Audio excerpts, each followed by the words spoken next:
Dear students, मैं पीके गौतम स्वागत करता हूं आप सभी का फॉर्मेटिव क्लासेस के ऑनलाइन प्लेटफॉर्म पे। आज से हम लोग जो स्ट्रेंथ ऑफ मटेरियल सब्जेक्ट है जो कि ईयर 2022 में आया हुआ प्रीवियस ईयर क्वेश्चन है उसको हम लोग डिस्कस करने वाले हैं। अगर बात किया जाए इस पेपर कोड का तो आपका पेपर कोड कितना दिख रहा है तो 102405। पेपर कोड कितना है 102405। Strength of material previous year question 2022 ये हम लोग आज से डिस्कस करने वाले हैं।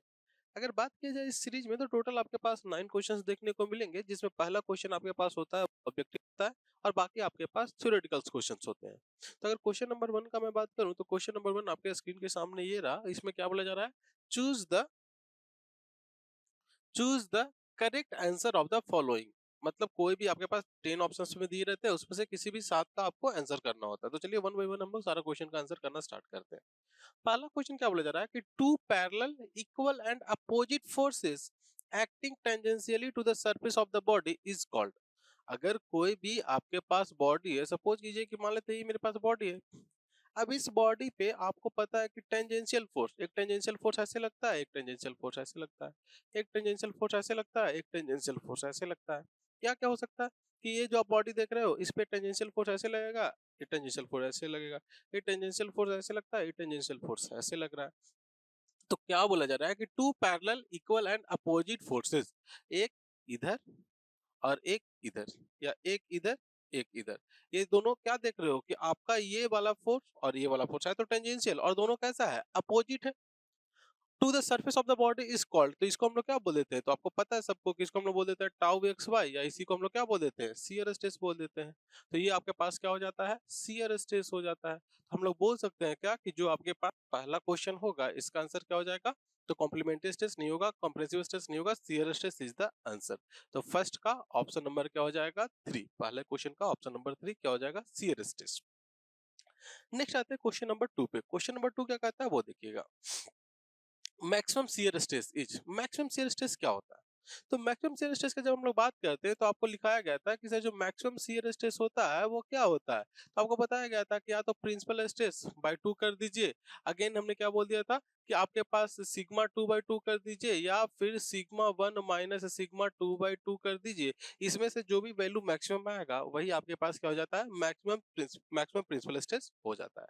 तो इसमें वही बोला जा रहा है क्या कि मैक्सिमम शियर स्ट्रेस क्या होगा, तो इन तीनों में से जो भी मैक्सिमम होता है वही आपके पास मैक्सिमम शियर स्ट्रेस हो जाता है। तो यहाँ पे क्या लिखा गया है कि average sum of principal stresses, तो प्रिंसिपल स्ट्रेसेस का एवरेज सम का तो बात नहीं किया जा रहा है, average difference of principal stresses, तो प्रिंसिपल स्ट्रेसेस का एवरेज डिफरेंस ये चीज तो है। अगेन क्या बोला जा रहा है, average sum as well as the difference of principal stresses, ये भी नहीं है, नन ऑफ द अबव भी नहीं है। तो इसमें हम लोग बोल सकते हैं क्या कि जो मेरा मैक्सिमम शियर स्ट्रेस होगा that will be the average difference of the maximum shear stresses. तो इस केस से आपका जो आंसर हो जाएगा वो आंसर क्या हो जाएगा, तो ऑप्शन नंबर 2 हो जाएगा। तो फर्स्ट के बी का क्या हो गया, ऑप्शन नंबर 2 हो गया। नेक्स्ट आते हैं क्वेश्चन नंबर 3 की तरफ। तो क्वेश्चन नंबर 3 क्या कहता है वो देखिएगा। इसमें क्या बोला जा रहा है कि what will be the radius of gyration of the circular plate of diameter 10 centimetre. आपसे क्या बोला जा रहा है, रेडियस ऑफ जाइरेशन निकालने के लिए। तो हमने पढ़ रखा है कि रेडियस ऑफ जाइरेशन क्या होता है। तो जो रेडियस ऑफ जाइरेशन होता है वो क्या होता है, तो under the root of I upon में क्या हो जाता है, ए हो जाता है। इसी को हम लोग क्या बोल देते हैं, रेडियस ऑफ जाइरेशन बोल देते हैं। तो जो रेडियस ऑफ जाइरेशन होता है वो under the root of I upon A होता है। तो हमको क्या निकालना होगा, तो हमको आई निकालना होगा, और क्या निकालना होगा, एरिया निकालना होगा। तो आई तो आपको पता है कि मोमेंट ऑफ इनर्शिया, अगर आपके पास कोई भी सर्कुलर प्लेट दिया हुआ है तो सर्किल का जो मोमेंट ऑफ इनर्शिया होता है वो कितना हो जाता है, तो पाई अपॉन 64, और इंटू में क्या हो जाता है, डी स्क्वायर हो जाता है। अगेन एरिया का बात किया जाए तो एरिया कितना हो जाता है आपके पास, तो एरिया आपके पास हो जाता है पाई बाई 4, और इंटू में कितना, डी स्क्वायर। तो यहाँ से अगर हम k का वैल्यू लिखना चाहें तो k का वैल्यू कितना हो जाता है, तो under the root of pi upon 64 और multiplied by D square, sorry D to the power 4, not D square, D to the power 4। तो D to the power 4 upon में कितना, तो pi by 4 into D square. आप चाहे तो इसको radius के टर्म में भी लिख सकते हैं। इसको रेडियस के टर्म में हम लोग कितना लिख सकते थे, इसको लिख सकते थे क्या कि पाई अपॉन 64, और इंटू में डी की जगह पे क्या लिख सकते थे, ट्वाइस ऑफ रेडियस का पावर 4। तो ट्वाइस ऑफ रेडियस का पावर 4 मतलब कितना हो जाता है, तो ट्वाइस का 2 का पावर 4 मतलब 2 2 जा 4 2 जा 8 2 जा 16। तो यहाँ से कितना लिख सकते थे, तो 16 into R to the power 4। तो 16 4 जा कितना हो जाता है, 64। तो यहाँ से कितना आ जाता है, pi r to the power 4 by 4। Similarly अगर एरिया लिखना चाहते तो एरिया कितना हो जाता है, तो पता है कि पाई आर स्क्वायर। तो आप यहाँ से भी निकाल सकते हो कि अंडर द रूट ऑफ कितना कर देते, पाई आर टू द पावर 4 और डिवाइडेड बाई 4 अपॉन में कितना, पाई आर स्क्वायर। तो पाई से पाई कैंसिल, इससे आपका ये कैंसिल, तो आर स्क्वायर बच जाएगा, आर स्क्वायर बाई 4 मतलब कितना हो जाएगा, तो आप आर स्क्वायर बाई 4 को रूट से जब बाहर निकालोगे तो एक आर बच जाएगा और नीचे में 2 बच जाएगा। तो आर का वैल्यू दिया हुआ है आपके पास कितना, तो आर नहीं, आपके पास डायमीटर दिया हुआ है, तो डायमीटर की जगह पे हम लोग कितना लिख देते हैं, ट्वाइस ऑफ डायमीटर की जगह पे हम लोग क्या लिख देते हैं, तो सर डायमीटर जो हमारे पास होता है वो होता है r बाई 2, तो मतलब 2r के बराबर, तो यहाँ से r का वैल्यू कितना हो जाएगा 5, तो यहाँ से हम लोग कितना लिख सकते थे 5/2 लिख सकते थे, और 5/2 का जो वैल्यू आता वो कितना आ जाता, तो 2.5 आ जाता। तो यहाँ से भी हम लोग आंसर बता सकते हैं कि 2.5 सेंटीमीटर हो जाएगा। तो आइदर आप ऐसे कर सकते हो या फिर डायमीटर के टर्म में भी आप कैलकुलेट कर सकते हो। यहाँ से भी जब सॉल्व करते तो कितना वैल्यू आ जाता, तो पाई से पाई कैंसिल हो जाता, डी स्क्वायर से डी स्क्वायर कैंसिल होकर के सिर्फ पावर 2 बच जाता, और 4 से ये 16 टाइम्स कैंसिल आउट होता। तो आपके पास कितना बच जाता है, तो डी स्क्वायर और बाई कितना 16 बच जाता। इसको स्क्वायर रूट से बाहर निकालते तो ये डी आ जाता और 16 का कितना जाता 4 आ जाता। तो आप यहाँ से भी वैल्यू पुट कर सकते हो कि डी की जगह पे 10 सर और डिवाइडेड बाई 4, तो वैल्यू कितना हो जाता, तो 4 2 जा 8.5 और सेंटीमीटर है तो कितना आंसर आ जाता 2.5 सेंटीमीटर आपका आंसर हो जाता। अगर आपके पास रेडियस ऑफ gyration पूछा जा रहा है तो रेडियस ऑफ gyration को बस फॉर्मूला आपको याद रखना है कि रेडियस ऑफ gyration जो होता है वो square root of I upon A होता है। तो अगर आपको ये फॉर्मूला पता होता तो ये क्वेश्चन में कोई दम नहीं था, आप आराम से कर सकते थे। तो ये कितना हो जाएगा 2.5 सेंटीमीटर, तो option number A is correct. तो फर्स्ट का सी का जो फर्स्ट ऑप्शन है वो आपका करेक्ट है। नेक्स्ट हम लोग आते हैं अगले क्वेश्चन पे। अगला क्वेश्चन क्या बोला जा रहा है कि which of the following is the statically determinate structure. Determinate भी हम लोग किसको बोलते हैं, तो जो आपके पास कैंटिलीवर होता है, जो आपके पास ओवर हैंगिंग होता है, जो आपके पास सिंपली सपोर्टेड बीम होता है, ये सब कैसे होते हैं, डिटरमिनेट हो जाते हैं। तो इसमें क्या लिखा गया है कि ओनली सिंपली सपोर्टेड बीम, नहीं सिर्फ सिंपली सपोर्टेड बीम नहीं होते हैं, कंटिन्यूअस तो वो तो इनडिटरमिनेट है, अगेन फिक्स्ड बीम वो भी आपके पास इनडिटरमिनेट है। तो यहाँ से हम लोग बोल सकते हैं क्या कि जो हमारा कैंटिलीवर होता है, जो हमारा ओवर हैंगिंग होता है, जो हमारा सिंपली सपोर्टेड बीम होता है, वो सब के सब क्या होते हैं, डिटरमिनेट होते हैं। ये भी सही रहता कब, जब ये ओनली वर्ड नहीं लगा हुआ रहता तब, बट इसमें लिख दिया गया कि सिर्फ सिंपली सपोर्टेड बीम, वो गलत है। तो इस केस में जो मोस्ट अप्रोप्रिएट आंसर हो जाएगा वो क्या हो जाएगा, ऑप्शन नंबर 4 हो जाएगा। तो फर्स्ट का डी का जो आपके पास आंसर आएगा वो डी का क्या आंसर आ जाएगा, 4 आ जाएगा, cantilever over hanging and simply supported beam. Next आते हैं क्वेश्चन नंबर फर्स्ट का ई पे आते हैं। इसमें क्या बोला जा रहा है कि इन एक cantilever carrying a uniformly varied load. आपके पास कोई कैंटिलीवर है और कैंटिलीवर में आपके पास कैसा लोड लग रहा है, यूनिफॉर्मली वेरिड लोड लग रहा है। अब यूनिफॉर्मली वेरिड लोड आपके पास ऐसा भी हो सकता है और या फिर आपके पास ऐसा भी हो सकता है। दोनों आपका यूनिफॉर्मली वेरिड लोड है, ऐसा भी हो सकता है और ऐसा भी हो सकता है। इस केस में क्या बोला जा रहा है कि इन एक cantilever beam carrying uniformly very load starting from ये क्या लिखा हुआ है पता नहीं, टाइपिंग एरर होगा कुछ, तो starting from the free end, ये जो स्टार्ट हो रहा है वो कहां से स्टार्ट हो रहा है, तो फ्री इंड से स्टार्ट हो रहा है। तो उस केस में बोला जा रहा है कि the bending moment diagram will be, तो बेंडिंग मोमेंट डायग्राम क्या होगा, तो आपको पता है कि अगर मेरे पास कंसंट्रेटेड लोड लगता है तो कंसंट्रेटेड लोड के केस में जो हमारे पास शियर फोर्स डायग्राम बनता है वो लीनियर बनता है, और बेंडिंग मोमेंट डायग्राम बनता है वो लीनियर बनता है लेकिन इंक्लाइंड बनता है। उसी तरह से जब हम लोग यूडीएल का बात करते हैं तो यूडीएल के केस में जो हमारा सिंपली सपोर्टेड बीम जो शियर फोर्स डायग्राम बनता है वो इंक्लाइंड लाइन बनता है, और जो बेंडिंग मोमेंट डायग्राम बनता है वो 2 डिग्री का बनता है। उसी तरह से हम लोग बात कर सकते हैं क्या कि सर जो हमारे पास अगर यूडीएल रह गया तो यूडीएल के केस में हमारे पास क्या हो जाएगा, तो यूडीएल के केस में जो हमारे पास शियर फोर्स डायग्राम बनेगा वो 2 डिग्री का बनेगा, और जो बेंडिंग मोमेंट डायग्राम बनेगा वो कितने का बन जाएगा, 3 डिग्री का बन जाएगा। तो यहाँ से हम लोग बोल सकते हैं क्या कि जो भी डायग्राम में आपको या जो भी ऑप्शन में आपका 3 डिग्री कर्व दिखाई देगा वही आपको याद रख लेना है। ऐसे ही पता है कि जितना आपके पास लोड डायग्राम रहेगा उससे 1 डिग्री बढ़ा दोगे तो वो शियर फोर्स डायग्राम बन जाता है, एक और डिग्री बढ़ा दीजिएगा तो वो आपका बेंडिंग मोमेंट डायग्राम बन जाता है। तो यहाँ पे बोला जा रहा है क्या कि अगर यूवीएल लग रहा हो, यूनिफॉर्मली वेरिंग लोड लग रहा हो, तो उस इसमें हमारा जो बेंडिंग मोमेंट डायग्राम बनेगा क्या वो horizontal line parallel to X axis होगा, नहीं सर वो तो पॉइंट लोड के केस में होता है। अगेन क्या बोला जा रहा है कि is a line inclined to X axis, नहीं सर वो तो U D L uniformly distributed load के केस में होता है। फॉलो ए पैराबोलिक पाथ, तो पैराबोलिक तो इसका 2 डिग्री कर्व बन जाता है, ठीक है, तो वो भी शियर फोर्स डायग्राम बनता है। लेकिन यहाँ पे बोला जा रहा है क्या कि फॉलो ए क्यूबिक पाथ, तो हाँ, तो क्यूबिक पाथ फॉलो कर रहा है। तो इस केस में हम लोग बोल सकते हैं क्या कि फर्स्ट का ई का जो आंसर होगा वो कौन हो जाएगा, ऑप्शन नंबर 4 हो जाएगा। तो फर्स्ट का ई का ऑप्शन नंबर 4। नेक्स्ट हम लोग ई के बाद देखते हैं क्या, ई के बाद देखते हैं option number F. Option number F क्या बोला जा रहा है, calculate the deflection of the slope. आपको स्लोप दिया हुआ है। स्लोप मतलब क्या, तो आपको पता है क्या होता है स्लोप। तो स्लोप में हम लोग लिख सकते हैं क्या, ए इंटू में एक्स अपॉन में ई आई, ये हमारे पास क्या होता है, डिफ्लेक्शन होता है। ये हमारे पास डिफ्लेक्शन होता है। और अगर स्लोप का बात करते हैं तो स्लोप हमारे पास क्या होता है, तो ए अपॉन ई आई होता है। तो क्या बोला जा रहा है कि कैलकुलेट द डिफ्लेक्शन, आपको डिफ्लेक्शन निकालना है कब, जब स्लोप का वैल्यू दिया हुआ है कितना, तो स्लोप का वैल्यू ए अपॉन ई का वैल्यू दिया हुआ है 0.0225। अगर स्लोप का वैल्यू ये दे दिया गया है, take the distance of the centre of gravity of the bending moment to free end is as 2 metre. और आपको क्या दे दिया गया है कि जो डिस्टेंस है, तो डिस्टेंस सेंटर ऑफ ग्रेविटी से फ्री इंड का मतलब जो आपका एक्स का वैल्यू दे दिया गया है, एक्स का वैल्यू कितना दे दिया गया है, तो एक्स का वैल्यू दे दिया गया है 2 मीटर। तो आपसे बोला जा रहा है कि डिफ्लेक्शन डेल्टा एल का वैल्यू बता दीजिए। तो आपको पता है कि सर जो डिफ्लेक्शन होगा, डिफ्लेक्शन किसके बराबर होता है, तो सर ए इंटू में एक्स अपॉन में ई आई, जहाँ पे ए अपॉन ई आई जो एक्सियल रिजिडिटी होता है, जो स्लोप होता है, उसका वैल्यू यहाँ पे दिया हुआ है। वो कितना दिया हुआ था, तो सर वो दिया हुआ था 0.0225। और इसमें अगर हम मल्टीप्लाई कर देते हैं 2 मीटर से, तो जो हमारे पास आंसर आएगा वो डिफ्लेक्शन का आंसर आ जाएगा। तो अगर इसको 2 से मल्टीप्लाई करें तो कितना हो जाएगा, तो 5 टू जा 10, 2 टू जा 4 1 5, 2 टू जा 4, तो 0.0450 मीटर आ जाता। अगर हम इसको कन्वर्ट करना चाहते हैं क्या, क्योंकि जो आंसर दिया हुआ है वो एमएम में दिया हुआ है, तो एमएम में कन्वर्ट करने के लिए मल्टीप्लाई कर देते हैं किससे, 1000 से। तो जैसे ही 1000 से मल्टीप्लाई कर देते हैं, तो मल्टीप्लाइड बाय अगर हम 1000 करते हैं तो 3 जीरो शिफ्ट करेगा तो 45 आ जाएगा। तो 45 एमएम आपके पास क्या हो जाता, आंसर हो जाता। तो इस केस में जो आपके पास आंसर आएगा वो कितना आ जाएगा, 45 एमएम आ जाएगा। मतलब फर्स्ट का, एफ का जो फर्स्ट ऑप्शन है वो आपका क्या है, करेक्ट होगा। इसमें हमने क्या बोल दिया कि डिफ्लेक्शन का जो हमारा सिंपल फॉर्मूला होता है वो ए एक्स अपॉन ई आई होता है। ये फॉर्मूला आपको याद है। स्लोप आपको ए अपॉन ई आई होता है, जिसको हम लोग एक्सियल रिजिडिटी भी बोल देते हैं। तो ए अपॉन ई आई का वैल्यू दिया हुआ था, बस एक्स का वैल्यू दे ही दिया था कि डिस्टेंस इतना है, तो जो डिफ्लेक्शन निकल करके आएगा बस उसमें मल्टीप्लाई कर दीजिए। आप इजिली इस क्वेश्चन को कर सकते हैं। नेक्स्ट एफ के बाद जो क्वेश्चन आता है वो हमारे पास क्या आ जाता है, जी।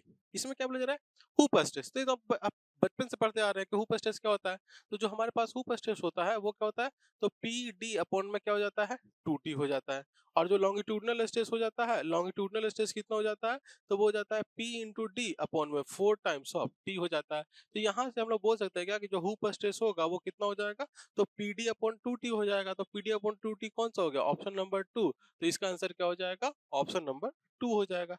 नेक्स्ट इसके बाद हम लोग अगले क्वेश्चन पे आते हैं। अगला क्वेश्चन क्या पूछा जा रहा है, hoop shrinking in the thin cylinder is done to achieve. तो जो हुप श्रिंकिंग हम लोग करते हैं किसी भी थिन सिलेंडर में, वो इसलिए करते हैं ताकि जो हमारा स्ट्रक्चर का इंटीग्रिटी है वो मेंटेन रहे। मतलब जो आपका स्ट्रेस है वो स्ट्रेस कैसा है, यूनिफॉर्म रूप में आए। तो जहां पे भी यूनिफॉर्म स्ट्रेस आएगा तो वो हम लोग ऑप्शन कर देंगे। तो क्या इंक्रीज स्ट्रेस, नहीं सर। डिक्रीज स्ट्रेस, नहीं sir. Uniform stress, yes sir. तो इसका आंसर क्या हो जाएगा, यूनिफॉर्म स्ट्रेस। कभी कभी हम लोग हुप श्रिंकिंग जो करते हैं वो रिड्यूस स्ट्रेस करने के लिए भी करते हैं। बट जनरली जो हुप श्रिंकिंग होगा वो किसके लिए होगा, to make the structure integrity as it is. मतलब जैसा आपका स्ट्रक्चर है उसका इंटीग्रिटी वैसा ही रहे, उसके लिए हम लोग हुप श्रिंकेज करते हैं। और हुप श्रिंकेज के लिए जो आपका इसका जो आपको आउटकम मिलेगा वो एज यूनिफॉर्म स्ट्रेस मिलता है। तो इसका जो आंसर हो जाएगा वो क्या हो जाएगा कि सर हुप श्रिंकेज हम लोग किसके लिए अचीव करने के लिए करते हैं, तो यूनिफॉर्म स्ट्रेस के लिए करते हैं। तो इसका आंसर क्या हो जाएगा, ऑप्शन नंबर 3 हो जाएगा। नेक्स्ट एज एज के बाद जो आपके पास क्वेश्चन आता है वो आता है आई। आई में क्या बोला जा रहा है, two shaft in torsion will have equal strength. दो शाफ्ट है, उसका जो स्ट्रेंथ है वो इक्वल होगा कब, जब दोनों का जो टॉर्क ट्रांसमिटिंग कैपेसिटी होगा वो क्या होना चाहिए, सेम होगा। जितना टॉर्क ट्रांसमिट कर रहा है दोनों, अगर दो आपके पास शाफ्ट है और दोनों सेम टॉर्क ट्रांसमिट कर रहा है तो आप क्या बोलेगा कि दोनों का कैपेसिटी सेम है।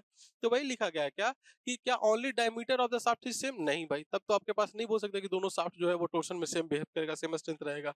Only angle of twist is same, ये भी only material of the shaft is same, ये भी नहीं सर। तो इन सब को मिला करके जो बन जाता है वो बनता है क्या कि टॉर्क ट्रांसमिट कितना कर रहा है। तो only torque transmitting capacity of the shaft is same. अगर टॉर्क ट्रांसमिटिंग कैपेसिटी सेम है तभी हम लोग बोलेंगे कि दोनों शाफ्ट जो है वो टॉर्सन में इक्वल स्ट्रेंथ प्रोवाइड करेगा। तो इसका आंसर क्या हो जाएगा, ऑप्शन नंबर 4। तो आई का आंसर क्या हो गया, ऑप्शन नंबर 4। आई के बाद नेक्स्ट हम लोग आते हैं जे पे। जे पार्ट में क्या बोला जा रहा है, what is the maximum principal stress induced in a solid shaft of 40 mm diameter which is subjected to both bending moment and a torque 300 kilonewton millimeter and 150 kilonewton mm। तो आपको क्या दे दिया गया कि कोई एक सॉलिड शाफ्ट है जिसका डायमीटर कितना दिया गया। तो गिवन क्या क्या है आपके पास, तो गिवन क्या है कि जो आपके पास डाया ऑफ शाफ्ट है, डाया ऑफ सॉलिड शाफ्ट वो कितना दिया हुआ है, वो दिया हुआ है 40 एम। और क्या दिया हुआ है, which is subjected to both bending moment. Bending moment मतलब जो m का वैल्यू है, m का वैल्यू कितना दे दिया गया है, वो दे दिया गया है 30 किलो न्यूटन एमएम के टर्म में। अगेन क्या दे दिया गया है, और आपको टॉर्क भी दे दिया गया है, और टॉर्क का वैल्यू कितना दे दिया गया है। तो जो टॉर्क हमारे पास आ रहा है, t का वैल्यू आ रहा है, वो कितना आ रहा है, तो वो आ रहा है 150 किलो न्यूटन एमएम। तो आपसे बोला जा रहा है क्या कि मैक्सिमम प्रिंसिपल स्ट्रेस कितना होगा, देन मैक्सिमम प्रिंसिपल स्ट्रेस कितना होगा, मैक्सिमम प्रिंसिपल स्ट्रेस क्या होगा। हम लोग देख लेते हैं कि मैक्सिमम प्रिंसिपल स्ट्रेस का जो फॉर्मूला होता है वो फॉर्मूला लिख कर करके और फिर सीधा इसको सॉल्व करते हैं। तो फॉर्मूला क्या होता है आपका, हम लोग क्या जानते हैं कि जो फॉर्मूला हमारे पास होता है मैक्सिमम प्रिंसिपल स्ट्रेस का, मैक्सिमम प्रिंसिपल स्ट्रेस का फॉर्मूला क्या हो जाता है सर, जो मैक्सिमम प्रिंसिपल स्ट्रेस हमारे पास होता है वो किसके बराबर हो जाता है, तो 1 में ZP और इंटू में कितना हो जाता है सर, तो M और प्लस का under the root of M square और प्लस का T स्क्वायर। तो इस क्वेश्चन में आपके पास क्या गिवन है, आपके पास गिवन है कि m का वैल्यू कितना है, आपके पास गिवन है कि t का वैल्यू कितना है, आपको बस नहीं गिवन है तो वो है zp। जेड को हम लोग क्या, जेडपी को हम लोग क्या बोल देते हैं, तो सर जेडपी आपके पास हो जाता है, वो क्या हो जाता है, तो plastic polar moment of inertia. तो उसका वैल्यू कितना हो जाता है, तो उसका वैल्यू हो जाता है j अपॉन में r। और जी आप जानते हैं कि पोलर मोमेंट ऑफ इनर्शिया हो जाता है, और पोलर मोमेंट ऑफ इनर्शिया कितना हो जाता है, तो जेडपी हमारे पास हो जाता है, इसको हम लोग बोल देते हैं सेक्शन मॉडुलस।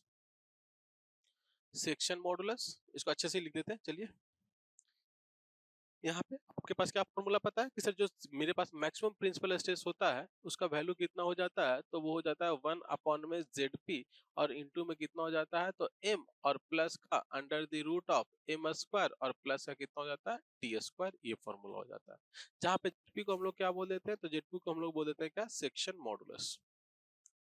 Section modulus.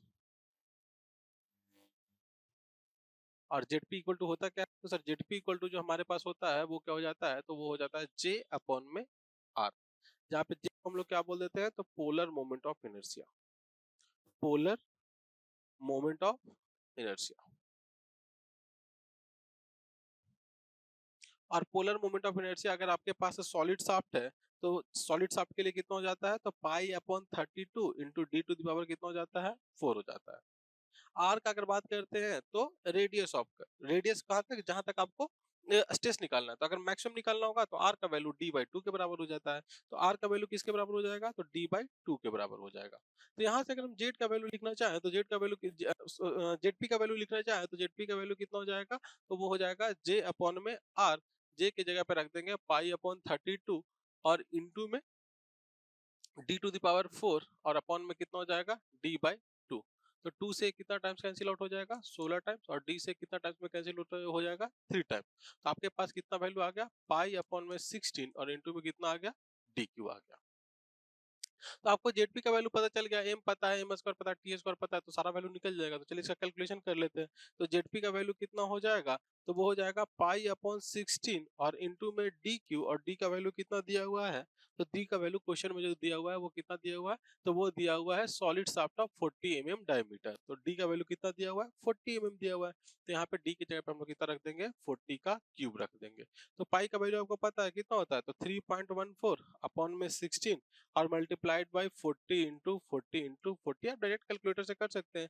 तो 4 से 10 टाइम्स, 4 से और 4 से 10 टाइम्स, तो कितना हो जाएगा, तो 4 4 जा 16 और 5 और 12 मल्टीप्लाइड बाई कितना 1000, तो कितना हो जाएगा, तो 1256 एक और जीरो आ जाएगा तो 12560 दिस मच आपके पास क्या आ जाएगा mm to the power cube. ये किसका वैल्यू आ गया, जेडपी का वैल्यू आ गया।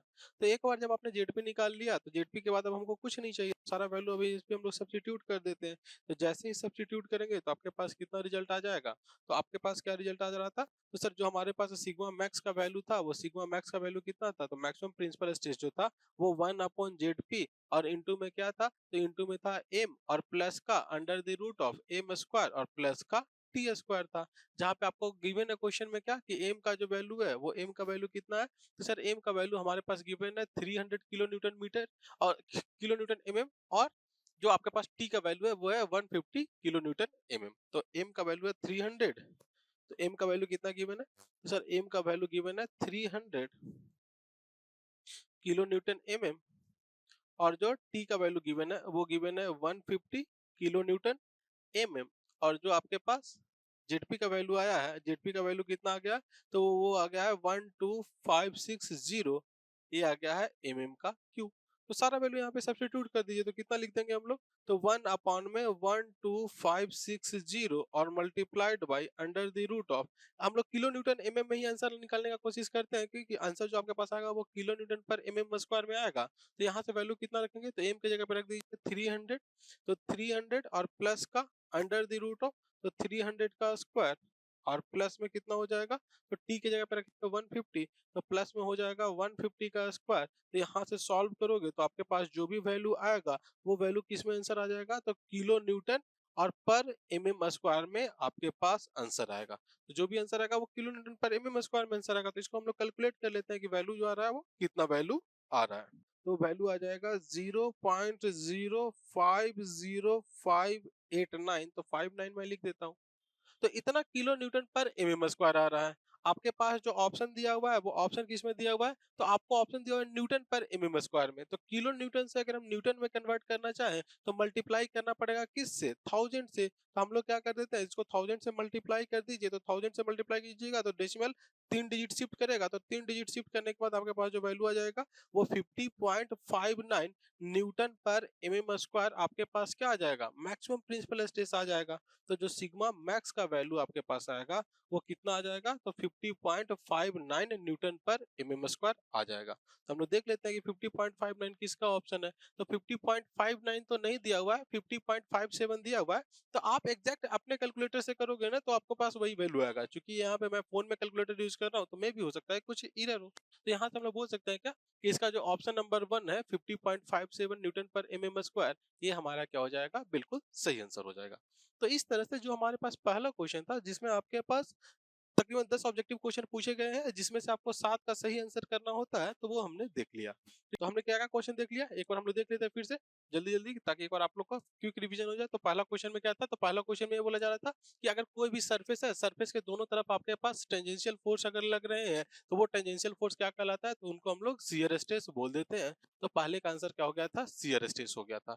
दूसरे क्वेश्चन में हमने क्या देखा था कि दूसरा क्वेश्चन में हमारे पास क्या था कि सर मैक्सिमम शियर स्ट्रेस क्या होता है, तो शियर स्ट्रेस का जो मैक्सिमम वैल्यू होता है वो प्रिंसिपल स्ट्रेस चाहे वो सिग्मा 1/2 हो या सिग्मा 2/2 हो, या दोनों का डिफरेंस निकाल करके उसका एवरेज निकाल लीजिए। तो वही लिखा गया है क्या कि average sum of principal stress वो नहीं होगा, average difference of principal stress वो हो जाएगा। तो इसका आंसर क्या हो जाता है, तो average difference of principal stress, average sum as well as difference ये नहीं होगा, नन ऑफ द अबव। इसका आंसर क्या हो जाएगा, तो सेकंड वाले का 2 आंसर हो जाएगा। उसके बाद हमने क्वेश्चन क्या देखा था, तो क्वेश्चन में ये बोला जा रहा है कि what will be the radius of gyration of the circular plate of diameter 10 centimetre. अगर कोई भी आपके पास सर्कुलर प्लेट है जिसका डायमीटर अगर 10 सेंटीमीटर दिया हुआ है तो उसका रेडियस ऑफ gyration क्या होगा, radius of gyration k equal to I by A, और आई का वैल्यू होता है pi by 64 into D to the power 4, किसके लिए, सर्कुलर प्लेट के लिए, और एरिया कितना होता है, तो पाई बाई 4 डी स्क्वायर। आप चाहें तो इसको रेडियस के टर्म में भी कर सकते हैं या फिर डायमीटर के टर्म में भी रखिएगा, तब भी आपके पास जो आंसर है वो आ जाएगा। और आंसर कितना आ रहा था, तो 2.5 सेंटीमीटर आ रहा था। तो इसका आंसर कितना हो जाएगा, 2.5 सेंटीमीटर। तो पहले के सी का ऑप्शन नंबर 1 करेक्ट हो जाएगा। डी में हमने क्या देखा था कि डी में आपसे बोला जा रहा है कि which of the following is aesthetically determinate structure, चाहे कैंटिलीवर हो चाहे आपके पास ओवर हैंगिंग बीम हो, चाहे वो सिंपली सपोर्टेड बीम हो, ये सब किस में आ जाते हैं? ये सब डिटरमिनेट में आ जाते हैं। इनडिटरमिनेट में आपके पास क्या आ जाता है? तो जो फिक्स्ड बीम हो गया, उसके साथ-साथ आपके पास क्या हो जाता है? जो प्रॉप्ड कैंटिलीवर बीम हो जाता है, या फिर क्या हो जाता है? जो कंटीन्यूअस बीम हो जाता है। तो ये सारे किसके एग्जांपल हो जाते हैं? तो ये सारे एग्जांपल हो जाते हैं किसके? तो ये हो जाते हैं अनडिटरमिनेट स्ट्रक्चर के या इनडिटरमिनेट स्ट्रक्चर के। तो डिटरमिनेट स्ट्रक्चर क्या हो जाएगा? Cantilever, overhanging and simply supported beam. तो फर्स्ट का डी का ऑप्शन नंबर 4 जो हो जाएगा वो करेक्ट था। उसके बाद हमने ई में देखा था, ई में हमारे पास क्या था कि अगर आपके पास कोई भी एक कैसा बीम हो, तो अगर आपके पास कैंटिलीवर बीम हो और उसमें अगर यूवीएल लोड लग रहा हो, तो उसका जो बेंडिंग मोमेंट डायग्राम बनता है वो कितने डिग्री का बनता है? वो 3 डिग्री का बनता है। तो वही लिखा गया क्या कि फॉलो ए क्यूबिक लॉ, क्यूबिक पैटर्न पे इसका डायग्राम आपको देखने को मिलेगा। नेक्स्ट हमने क्या देख लिया था कि अगर आपके पास कोई भी calculate the deflection of the slopes, आपको स्लोप दे दिया गया है, तो आपसे बोला जा रहा है कि डिफ्लेक्शन कितना होगा जब आपको डिस्टेंस का वैल्यू 2 मीटर दिया हुआ है। तो हमको पता है डिफ्लेक्शन कितना होता है, ए एक्स अपॉन में ई आई, जहाँ पे ए बाई ई आई को क्या बोल देते हैं? एक्सियल रिजिडिटी बोल देते हैं। तो यहाँ से स्लोप को हम लोग क्या बोल देते हैं? ए बाई ई आई, जिसका वैल्यू इतना रेडियन दिया हुआ था और आपको डिस्टेंस का वैल्यू दिया हुआ था, तो इसमें आप डिस्टेंस से बस मल्टीप्लाई कर दीजिए। तो डिस्टेंस से मल्टीप्लाई करने के बाद आपके पास आंसर आ गया था दिस मच मीटर। और चूंकि ऑप्शन में एमएम में दिया हुआ है, तो 1000 से मल्टीप्लाई कर दीजिएगा, तो आपका आंसर आ जाएगा 45 एमएम। तो फर्स्ट का एफ का ऑप्शन नंबर 1 करेक्ट हो गया था। उसके बाद जी में आपसे क्या बोला जा रहा था कि हुप स्ट्रेस कितना होता है? तो हुप स्ट्रेस कितना हो जाता है? तो वो हो जाता है पीडी अपॉन में 2टी। अगर वही लॉन्गिट्यूडनल पूछता तो पीडी अपॉन में 4टी हो जाता। तो हुप स्ट्रेस के लिए तो ऑप्शन नंबर 2 इसका करेक्ट हो जा रहा था। इसके बाद हमने क्या देखा था? इसके बाद हमने देखा था कि हुप श्रिंकेज जो होता है वो किसके लिए यूज किया जाता है? तो हुप श्रिंकेज का दो पर्पस होता है, या तो वो स्ट्रेस को रिड्यूस करता है, या तो वो स्ट्रेस को क्या करता है? रिड्यूस करता है। या जनरली जो हम लोग यूज करते हैं वो किसके लिए यूज करते हैं? तो आपके स्ट्रक्चर के अंदर यूनिफॉर्म स्ट्रेसेस आ जाए उसके लिए हम लोग यूज करते हैं। तो हुप श्रिंकिंग का जो आपके पास पर्पस हो जाएगा, किसके लिए हम लोग करते हैं? तो वो यूनिफॉर्म स्ट्रेस के लिए करते हैं। तो ऑप्शन नंबर 3 सही हो जाएगा। रिड्यूस स्ट्रेस भी सही है, तो उस हिसाब से हम लोग ऑप्शन नंबर बी की तरफ भी जा सकते हैं, बट मोस्ट अप्रोप्रिएट आंसर इसका ऑप्शन नंबर 3 हो जाएगा। नेक्स्ट एज के बाद हमने क्या देखा था? क्वेश्चन नंबर आई। आई में आपके पास क्या था कि दो शाफ्ट को आप कब बोलिएगा कि वो इक्वल है? तो उसके द्वारा जो भी टॉर्सनल रिजिडिटी आपको दिया जाएगा या जो भी टॉर्क ट्रांसमिट वो करेगा, अगर वो इक्वल कर रहा है, तब हम लोग बोल देंगे कि दोनों शाफ्ट हमारे पास इक्वल था। तो उस केस में आपके पास ऑप्शन नंबर 4 हो जाता है। और इसके बाद हमने देखा था जे नंबर क्वेश्चन में, जिसमें आपके पास क्या दिया हुआ था? तो प्रिंसिपल स्ट्रेस निकालना था, जब आपके पास डायमीटर दिया हुआ था, टॉर्क दिया हुआ था और मोमेंट दिया हुआ था। तो आपको पता है कि प्रिंसिपल स्ट्रेस का जो वैल्यू हो जाता है, वो प्रिंसिपल स्ट्रेस का वैल्यू कितना हो जाता है? तो 1 अपॉन में जेड पी और इंटू में कितना हो जाता है? M plus under the root of M square plus T square. यहाँ से आप सॉल्व कर लीजिएगा, आपके पास वैल्यू आ जा रहा था किसका? मैक्सिमम प्रिंसिपल स्ट्रेस का। और वो वैल्यू कितना आ रहा था? तो 50.57 आ रहा था। तो ये टोटल आपके पास ऑब्जेक्टिव क्वेश्चंस थे। ये सारे ऑब्जेक्टिव क्वेश्चंस हमने कर लिए। अब अगले पार्ट में हम लोग देखेंगे क्वेश्चन नंबर 2 को। तो मिलते हैं अगले पार्ट।